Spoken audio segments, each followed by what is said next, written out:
Halo semuanya, perkenalkan nama saya Martanali Pembriani dengan NIM 23101137. Saya dari PKK 4 semester 4. Pada hari ini saya akan membahas tentang materi soal yang keluar pada saat UTS kemarin. Yaitu ada 5 soal. Soal yang pertama, jelaskan sejarah gereja Katolik di Indonesia. Yang kedua, jelaskan masuknya agama Katolik Indonesia pada abad ke-16 sampai 17. Yang ketiga, jelaskan pengaruh kolonialisme Portugis dan Spanyol dalam misi Katolik. Yang keempat, ada jelaskan misi Katolik pada masa kolonial Belanda. Untuk yang nomor 5 terdapat 2 pertanyaan. Pertanyaan yang pertama, jelaskan sejarah gereja pada abad ke-7, dan pertanyaan yang kedua, jelaskan sejarah gereja di Nusantara. Di sini saya akan mulai dari pertanyaan yang pertama, yaitu menjelaskan sejarah gereja Katolik di Indonesia. Nah, gereja Katolik masuk ke Indonesia bersamaan dengan ekspansi kolonialisme Eropa pada abad ke-16. Pada tahun 1511, Portugis menaklukkan Malaka yang menjadikannya sebagai pintu gerbang penyebaran agama Katolik di Asia Tenggara, termasuk Kepulauan Nusantara. Misionaris Katolik yang pertama datang ke Indonesia adalah para imam dari Ordo Dominikan, Fransiskan, dan Yesuit yang mengikut pelayaran bangsa Portugis. Pada tahun 1534, Romo Simon Vaz, seorang imam Dominikan, melaksanakan pelayanan pastoral di Maluku. Misi Katolik semakin berkembang dengan kedatangannya Santo Franciscus Aquarius pada tahun 1546 sampai 1547 yang berkarya di Ambon, Ternate, dan Morotai. Pada abad ke-17, Gereja Katolik mengalami tantangan yang begitu besar ketika Belanda yang mayoritas beragama Protestan mengambil alih wilayah Nusantara dari Portugis. VOC melarang kelas penyebaran Katolik dan mengusir para misionaris Katolik. Namun ada beberapa wilayah yang masih mempertahankan iman mereka, seperti Flores, Larantuka, dan Timur. Pada tahun 1799, setelah VOC dibubarkan, Belanda mulai toleran terhadap agama Katolik, terutama setelah keluarnya kebijakan politik etis pada abad ke-20. Pada tahun 1807, Paus Pius ke-22 membentuk Vikariat Apostolik Batavia yang menjadi tonggak resmi Gereja Katolik di Hindia Belanda. Dan gereja-gereja Katolik terus berkembang setelah Indonesia merdeka pada tahun 1945. Sejumlah iman pribumi ditadbiskan pada tahun 1960. Hierarki Gereja Katolik Indonesia diresmikan oleh Paus Yohanes ke-23 dengan terbentuknya Keuskupan Agung Jakarta dan keuskupan-keuskupan lainnya. Saat ini Gereja Katolik di Indonesia mencapai lebih dari 8 juta umat. Gereja banyak aktif dalam berbagai macam bentuk pelayanan. Gereja Katolik juga berkontribusi dalam membangun perdamaian dan persaudaraan di tengah masyarakat. Dan dengan semangat inkulturasi, pelayanan Gereja Katolik di Indonesia terus berusaha menjadi terang dan garam dunia. Selanjutnya kita masuk ke nomor 2 dengan pertanyaan, jelaskan masuknya agama Katolik Indonesia pada abad ke-16 sampai 17. Agama Katolik masuk ke Nusantara bersamaan dengan kolonialisme Eropa pada abad ke-16.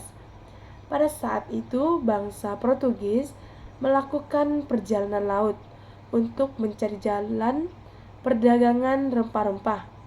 Mereka juga dikenal dengan semangat Deus Gloria and Pecunia.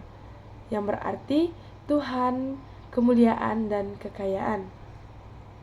Pada tahun 1511, Portugis menaklukkan Malaka dan menjadikannya pusat perdagangan dan penyebaran agama Katolik di Asia Tenggara. Maluku menerima ajaran Katolik yang pertama di Nusantara karena kedekatannya dengan pusat perdagangan Portugis. Santo yang terkenal pada saat itu ialah Santo Franciscus Aquarius. Ia berkarya di beberapa wilayah, termasuk wilayah Ambon. Di sana, ia mengajar dan membaptis penduduk-penduduk lokal. Di Ternate, dia berusaha mengkristenkan penduduk lokal meskipun menghadapi tantangan. Dan di Morotai, ia berhasil membangun komunitas Katolik. Pada abad ke-17, penyebaran agama Katolik menghadapi tantangan yang besar, yaitu VOC mulai menguasai Nusantara. Mereka berhasil mengusir penjajah Portugis dan menyebarkan agama Protestan. Pada tahun 1605, VOC merebut Ambon dan mengusir para imam Katolik, dan gereja-gereja Katolik mulai digantikan dengan gereja Protestan. Pada tahun 1615, Belanda menguasai Solor dan mendesak umat Katolik untuk beralih ke Protestan. Pada tahun 1641, Maluku juga jatuh ke tangan Belanda yang semakin melemahkan misi Katolik di Nusantara.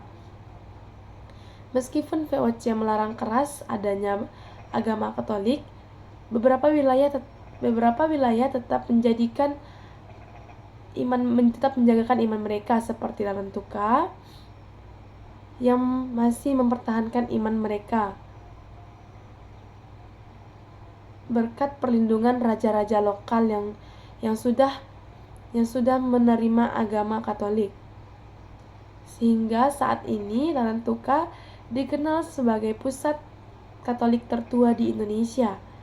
Timor dan Sumba juga tetap mempertahankan iman Katolik mereka meskipun menghadapi tekanan dari Belanda. Madura, Maluku Tenggara yang umatnya tetap menjalankan iman mereka meskipun dalam kondisi sulit. Selanjutnya kita masuk ke pertanyaan yang ketiga, yaitu jelaskan pengaruh kolonialisme Portugis dan Spanyol dalam misi Katolik. Pengaruh Portugis. Portugis mulai menjelajahi dunia pada abad ke-15 dengan tujuan ekonomi dan penyebaran agama. Portugis mulai menaklukkan Maluku, mulai menaklukkan Malaka, dan mulai memperkenalkan agama Katolik di Nusantara. Ada beberapa wilayah yang dipengaruhi Portugis, yaitu Maluku. Portugis mendirikan pos perdagangan di Ternate dan Ambon. Banyak umat dibaptis menjadi Katolik. Timur dan Flores, Katolik sangat berkembang karena upaya misionaris Yesuit dan Dominikan, sehingga menjadi basis Katolik yang kuat di Indonesia. Di Solor, mereka mendirikan benteng dan gereja sebagai pusat penyebaran agama Katolik di Nusa Tenggara. Tokoh yang berperan ialah Santo Franciscus Aquarius. Dampak dari penjajahan ini banyaknya pendirian gereja-gereja pertama di Indonesia, penciptaan buku-buku doa dan katekese dalam bahasa lokal, dan Katolik tetap terus kuat berkembang. Untuk pengaruh yang kedua, pengaruh Spanyol. Spanyol juga memiliki misi dalam penyebaran agama Katolik di Indonesia. Setelah tahun 1494, ketika perjanjian Tordesillas membagi dunia antara Spanyol dan Portugis, Spanyol lebih banyak berpengaruh di Filipina dibandingkan Nusantara. Dampaknya bagi Nusantara ialah pada abad ke-16 mereka sempat hadir di Maluku Utara, tetapi tidak terlalu berpengaruh karena banyak bersaing dengan wilayah-wilayah lain. Sebagian besar keberhasilan misi dan keterlibatannya terlihat di Filipina. Untuk poin sekarang kita masuk ke pertanyaan yang keempat, yaitu jelaskan misi Katolik pada masa kolonial Belanda. Misi Katolik pada masa kolonial Belanda di Indonesia memiliki dinamika yang cukup kompleks karena dipengaruhi oleh kebijakan politik Belanda.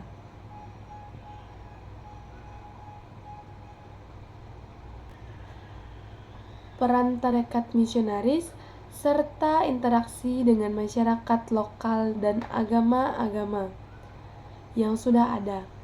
Misi Katolik di Indonesia pertama kali diperkenalkan oleh bangsa Portugis pada abad ke-16, khususnya di Maluku. Adanya pengaruh kebijakan VOC pada tahun 1602 sampai 1799. VOC adalah perusahaan dagang Belanda yang berorientasi pada keuntungan dan mendukung agama Protestan. Banyak umat Katolik dipaksa untuk beralih ke Protestan atau menjalankan iman mereka secara sembunyi-sembunyi. Pastor Katolik dilarang berkarya secara terbuka dan gereja-gereja Katolik ditutup atau diubah menjadi gereja-gereja Protestan. Namun, setelah tahun 1800, VOC dibubarkan dan kebijakan lebih toleran kepada agama Katolik mulai diterapkan. Pada tahun 1807, Raja Louis Napoleon mengizinkan kembali misi Katolik di Hindia Belanda. Pada tahun 1846, pastor misionaris yang membentuk seperti Serikat Yesus aktif di Jawa, Sumatera, Kalimantan. Sosial Misionaris Hati Kudus, Sosial Verbi Divina aktif di Nusa Tenggara dan Kalimantan. Kongregasi Misi Lakswit dan Misionaris Hati Kudus. Kontribusi misi Katolik seperti pendidikan, kesehatan, dan pemberdayaan sosial. Ada beberapa tantangan yaitu registrasi dan dari pemerintah kolonial, persaingan Protestan, dan interaksi dengan agama-agama lokal. Selanjutnya, kita masuk ke pertanyaan yang kelima. Ada pertanyaan yang pertama, jelaskan sejarah gereja pada abad ke-7. Pada abad ke-7, perkembangan gereja Kristen sangat dipengaruhi oleh perubahan politik, teologi, dan ekspansi agama lain, terutama Islam. Kekaisaran Bizantium di bawah Kaisar Herculius pada tahun 610 sampai 641 menghadapi tantangan besar dari Kekaisaran Persia Sasiniyazah dan kemudian dari ekspansi Islam. Pada saat itu terjadi kontroversi Monotelisme, sebuah ajaran yang berusaha menyatukan perpecahan gereja Ortodoks dan kaum monofisitif dengan mengajarkan bahwa Kristus hanya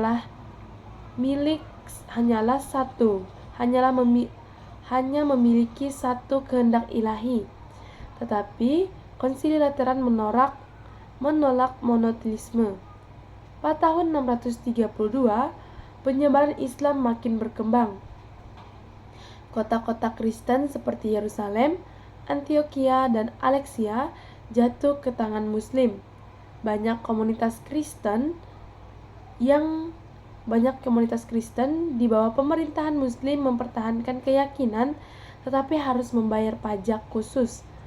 Tetapi di wilayah Eropa, Kristen terus berkembang di bawah pengaruh Kepausan Roma dan misionaris Irlandia serta Inggris. Santo Agustinus dari Canterbury wafat pada tahun 604, dikirim oleh Paus Gregorian Agung untuk mengkristenkan Anglo-Saxon di Inggris, dan Raja Ossulan dari Northumbria memainkan peran besar dalam penyebaran Kristen di Inggris. Di Mesir, Gereja Katolik tetap kuat meskipun berada di bawah kekuasaan Muslim. Di Ethiopia, Kristen tetap berdiri di bawah Kekaisaran Aksum.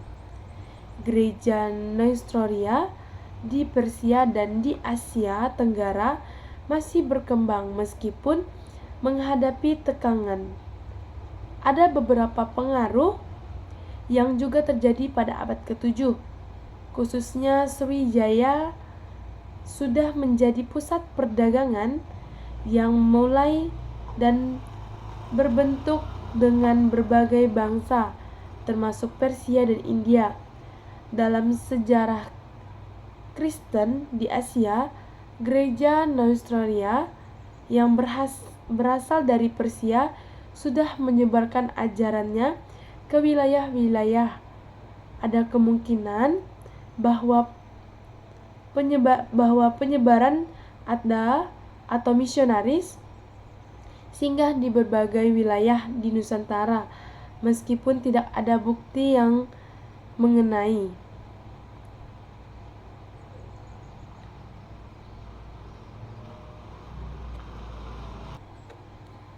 Ada beberapa bukti arkeologi yang berpotensi, seperti adanya sumber yang menyatakan bahwa terdapat prasasti Nazaret yang menunjukkan kemungkinan pengaruh Kristen. Selain itu, pengaruh kuat Hindia Buddha di Nusantara, termasuk dari kerajaan Sriwijaya dan Tarumanegara, membuat kemungkinan berkembangnya gereja Kristen sangat kecil pada masa itu. Pada abad ke-7, kekristenan telah sampai ke Cina. Buktinya, keberadaan mereka ditemukan dalam prasasti Qian yang mencatat masuknya agama Kristen Australia di Tiongkok. Selanjutnya kita masuk ke pertanyaan yang kedua. Jelaskan sejarah gereja di Nusantara. Sejarah gereja di Nusantara memiliki perjalanan yang panjang, mulai dari abad ke-14. Bukti tertua kekristenan di Nusantara ditemukan dalam prasasti Nazaret di Padang Lawas, Sumatera Utara. Penyebaran agama Katolik dimulai dengan kedatangan pedagang dan misionaris Nestoria dari Persia wilayah Sumatera. Pada abad ke-16, Ordo Dominikan dan Yesuit mulai menyebarkan agama Katolik di Maluku. Setelah Portugis pada tahun 1511, Franciscus Aquarius tiba di Maluku untuk membaptis banyak penduduk lokal. Katolik berkembang di Ternate, Ambon, dan Solor. Namun di abad ke-17, Belanda datang dan yang membuat agama Katolik mengalami kemunduran karena Belanda mengusir bangsa Portugis. Belanda yang membawa berhaluan Calvinis membawa agama Protestan di Nusantara. VOC juga melarang adanya penyebaran agama Katolik. Hanya boleh gereja Protestan saja, terutama di Ambon dan Batak. Gereja pertama di Nusantara ialah GPIB dan GIM. Setelah mencabut kebijakan terhadap Katolik, banyak misionaris yang kembali pada abad ke-19 sampai 20. Katolik berkembang di Flores, Timur, dan Kalimantan. Pada tahun 1923 didirikan Vikariat Apostolik Batavia yang menjadi cikal bakal Keuskupan Agung Jakarta. Setelah Indonesia Merdeka, Gereja Katolik dan Protestan berkembang pesat. Kardinal pertama muncul pada tahun 1967, yaitu Julius Darmat SJ. Baiklah teman-teman, hanya sampai di sini perjawaban dari pertanyaan prasaat kami UTS. Saya Martinali Pembriani mengucapkan terima kasih, sampai jumpa.